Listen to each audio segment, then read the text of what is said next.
Europe had known war before. Kings had fought kings for centuries, borders had shifted, crowns had fallen and risen again.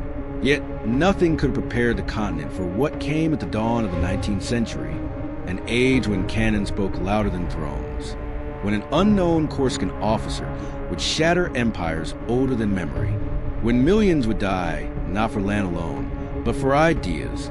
What happens when a revolution refuses to stay within borders?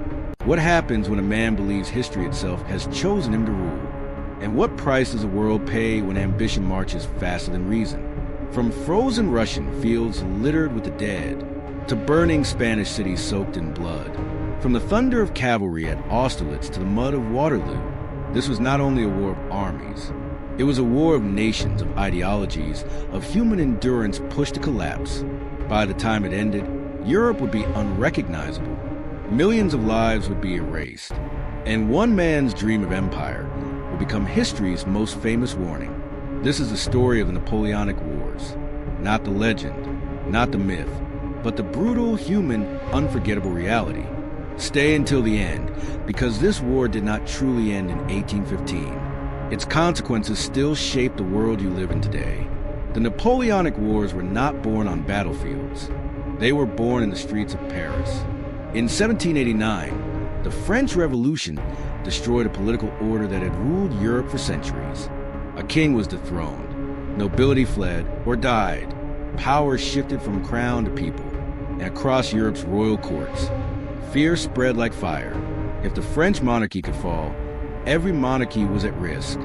France no longer fought just for territory. It fought for survival, for revolutionary identity, and eventually for domination. When Napoleon Bonaparte rose to power in 1799, Europe faced something entirely new. A leader who understood war not as tradition, but as science. A man who combined speed, discipline, and ruthless ambition into an unstoppable force. What followed was a conflict that engulfed an entire continent. Britain, Austria, Russia, Prussia, Spain, and dozens of other states were pulled into a struggle that lasted over a decade, reshaping borders, destroying populations, and altering history's direction.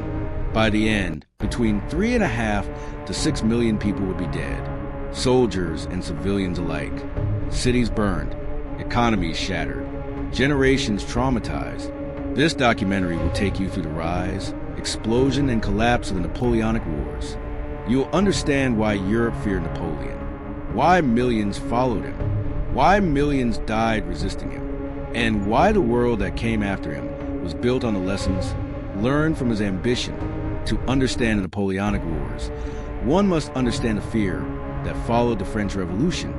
For centuries, Europe had been governed by hereditary monarchy. Power passed through bloodlines, validated by tradition and religion. The French Revolution broke this logic completely. It proved that a government could be destroyed from within. Revolutionary France declared war not only against armies, but against the concept of monarchy itself. Neighboring powers feared that revolutionary ideas would spread into their own populations, toppling their thrones. In response, Europe formed coalitions, temporary alliances of rival empires united by a single goal: stop France. At first, France fought defensively, but war transformed the nation. Mass conscription created enormous armies. Merit replaced nobility in military command, and the battlefield became a testing ground for revolutionary efficiency. Napoleon Bonaparte emerged during this chaos. A brilliant artillery officer who understood movement, morale, and psychological pressure. His victories in Italy shocked Europe. His soldiers adored him. His enemies underestimated him. By 1799, France was politically exhausted. Napoleon returned from campaigns as a national hero and seized power through a coup. Officially, he claimed to restore order. In reality, he became the axis upon which European history turned. Napoleon reorganized France's military, government, and economy. His armies moved faster than any Europe had ever seen. His strategy was simple yet devastating. Isolate enemies, strike swiftly, destroy armies before coalitions could fully form. Europe responded with fear and resistance, but its armies were slow, divided, and bound by tradition. Napoleon was not. By 1803, peace between Britain and France collapsed. Britain declared war. Europe once again prepared for a struggle, not knowing it was stepping into the largest continental war in its history. Napoleon's wars unfolded like a storm rolling across Europe. The War of the Third Coalition brought France against Britain, Austria, and Russia. While the British controlled the seas, Napoleon dominated land. His victory at Austerlitz was a masterpiece of deception and timing, crushing Austrian and Russian forces in a single day. It became known as his greatest triumph. Europe's old military system was collapsing. Prussia entered the war confident in its tradition. Napoleon shattered in weeks. Berlin fell. The old Prussian army ceased to exist as a functioning force. Napoleon redrew maps. He placed family members on foreign thrones. Germany was reorganized into the Confederation of the Rhine, loyal to France. Poland was resurrected as a political tool. Europe bent under French command, yet resistance grew. In Spain, Napoleon encountered a war he never truly controlled. The Peninsular War became a slow-burning disaster. Guerrilla fighters, civilian resistance, and British intervention turned occupation into a nightmare. Violence escalated. Civilians suffered brutally. The French army bled for years in a land it could not pacify. Meanwhile, Napoleon enforced a continental system to economically strangle Britain by blocking trade. Instead, it damaged Europe's own economies, creating discontent even among allies. The turning point came in 1812. Napoleon invaded Russia with the largest army Europe had ever seen. Over 500,000 soldiers marched east. The Russians refused decisive battle, retreating and burning everything behind them. Supplies vanished. Winter approached. When Napoleon finally reached Moscow, it was empty and burning. The retreat was catastrophic. Hunger, cold, disease, and relentless attacks destroyed the Grand Army. Only a fraction returned. Europe saw the truth for the first time. Napoleon could be beaten. Coalition armies rose again. The War of the Sixth Coalition pushed France back. The Battle of Leipzig, the largest battle Europe had ever known, marked Napoleon's downfall. His allies deserted him. France was invaded. In 1814, Napoleon abdicated, exiled to Elba, but the story was not finished. In 1815, Napoleon returned. Nations froze in shock. The 100 Days followed.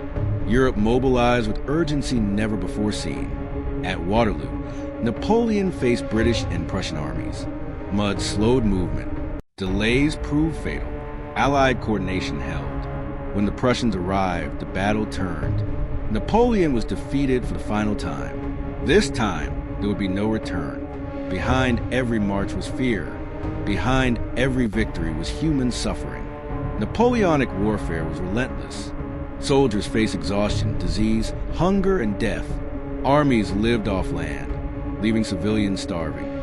Cities endured occupation, looting, and reprisal. The Peninsular War exposed war's darkest reality. Executions, massacres, and retaliation became common. Morality dissolved under survival. Soldiers carried trauma, without words to describe it. Amputations without anesthesia. Winters without shelter. Fields of unburied dead. Civilians were no longer spectators. They were targets, hostages, and casualties. Commanders made decisions knowing tens of thousands would die. Strategic necessity crushed individual life. War became mechanical, impersonal, devastating. Napoleon inspired devotion, yet demanded total sacrifice. Victory justified everything. Defeat destroyed everything. This was the true cost of empire. After Waterloo, Napoleon was captured and exiled far from Europe to St. Helena.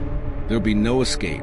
He would die in silence, watching the ocean that once connected his empire. France was exhausted. Europe was shattered. Victory brought no celebration, only relief. Coalition powers had won, but at terrifying cost. The war collapsed not because of one defeat, but because Europe adapted. It learned to unite, to mobilize populations, to resist occupation. Napoleon's brilliance could not overcome geography, economics, and human limits forever. The age of one man ruling a continent was over. The Congress of Vienna redrew Europe's map. Borders were rearranged. Monarchies restored. Balance of power became sacred. France was contained, not destroyed. The victors understood revenge would breed future wars. Nationalism, awakened by Napoleon, would later ignite revolutions across Europe. Military reforms spread everywhere. Warfare itself was transformed. The Napoleonic Code influenced legal systems worldwide. Modern bureaucracy and merit-based armies were born of the conflict, but scars remained. Economies collapsed. Veterans returned broken. Millions never returned at all. Europe tried to remember peace, but could not forget war.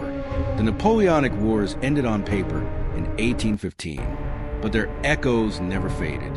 They taught the world that genius without restraint becomes destruction.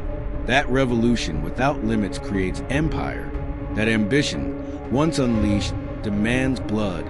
Napoleon reshaped Europe, but Europe, in resisting him, reshaped itself.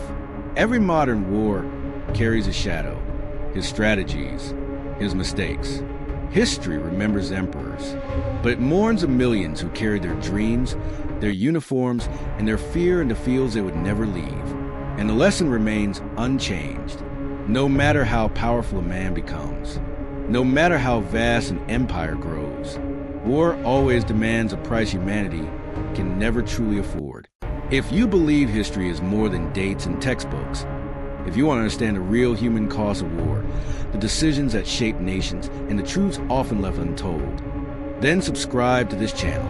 Every documentary here is built on deep research, historical accuracy, and respect for those who lived through these events.